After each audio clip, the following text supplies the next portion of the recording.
She betrayed me at her bachelorette party. I wasn't supposed to know. Until I overheard everything. I was standing outside the hotel suite, a paper bag sweating in my hand. Ice melting. Time dripping. Her laughter leaked through the door, sharp, unrestrained. A sound I hadn't heard in months. I told myself it was nerves. Pre-wedding hysteria. Nothing more. I knocked once. No answer. I was about to leave when a voice cut through the music. Male. Low. Familiar enough to feel wrong. He won't find out. Silence followed. Then her voice, my fiancé's, softened into something intimate. Calculated. Relax. He trusts me. The word trust landed like a blade set gently against my throat. I didn't move. Didn't breathe. I became furniture. A shadow. A man erased by the doorframe. Another voice joined. A woman this time. Laughing. Girl, last night was insane. I didn't think you'd actually go through with it. My fingers tightened around the bag. The handles cut into my skin. I welcomed the pain. It gave me somewhere to put the feeling. Her reply came after a pause. A pause that told me everything before she spoke. It was my last night of freedom. The music surged again. The door stayed closed. I stood there, perfectly still, while something old and stable inside me collapsed without making a sound. I walked away before they could see me. Not because I was afraid. Because I needed the truth intact. In the elevator, my reflection looked the same. Calm. Controlled. No cracks. I practiced breathing like nothing had changed. Inhale. Exhale. Future. Husband. Reliable. Blind. My mind, however, was already tearing the night apart frame by frame. Last night.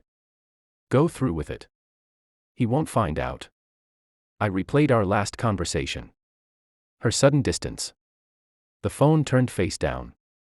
The way she'd kissed me goodbye that morning like she was already gone. Back home, I set the bag on the counter. Ice water pooled beneath it. I watched it spread. Slow. Quiet. Unstoppable. I didn't confront her. Not then. Not ever in anger. Anger makes mistakes. Instead, I listened. I let her come home at dawn, barefoot and glowing.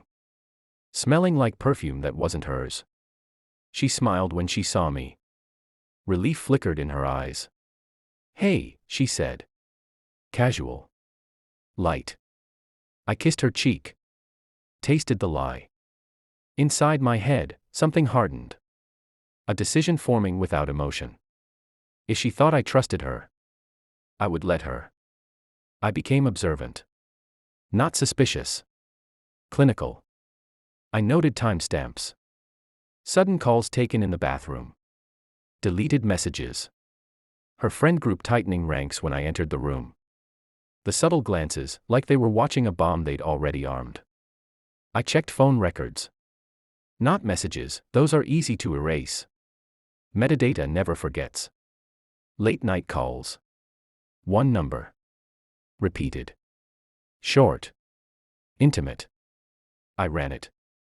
A name surfaced. Someone I'd met once. A harmless smile. A hand that lingered too long during introductions. I watched her patterns. Learned them. Mapped her movements like a quiet war. At night, she slept easily. Curled into me like innocence was a natural state. I stared at the ceiling, counting breaths. Rehearsing conversations I would never have. I didn't need proof for rage. I needed certainty for silence. So I waited. And when the invitation arrived, wedding. Planning dinner with her bridesmaids, I accepted. Smiling. Present. They talked freely after wine softened their caution. One slip. One laugh too many. Just don't invite him, someone said. It'd be awkward. My fork paused midair. Invite who? I asked, gently. Silence. Too late. I didn't raise my voice when I asked her later. I didn't accuse. I placed my phone on the table between us. Screen lit. Call logs open.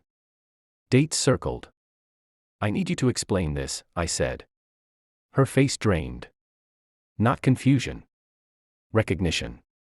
She tried to speak. Failed. Tried again. Words tumbled out, fragmented, desperate. Excuses shaped like apologies. Apologies shaped like blame. It didn't mean anything. It was just one night. I was scared. I nodded. Absorbing. Cataloging. I slid another item forward. A printed statement. Hotel receipt. 1 room. 2 names. Her hands shook. She looked at me like I was someone else. Someone dangerous. Someone she'd underestimated. I didn't feel triumph. I felt empty. Clean. So, I said softly. It wasn't just a mistake. It was a plan. She cried then. Loud. Uncontrolled. The sound of consequences arriving late. I remained still. The wedding was 3 weeks away. I let it stay that way. Invitations sent. Deposits paid. Smiles rehearsed. I watched her unravel quietly. While I stayed consistent. Kind. Attentive. Present. On the night before the rehearsal dinner, I asked her to sit with me.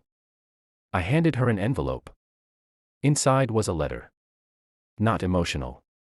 Not angry. Just facts. Timelines. Names.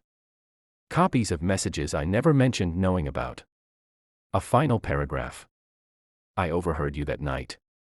Everything since then was a courtesy. She looked up, shattered. I wanted you to know, I continued, that I chose not to ruin you publicly. I chose restraint. I stood.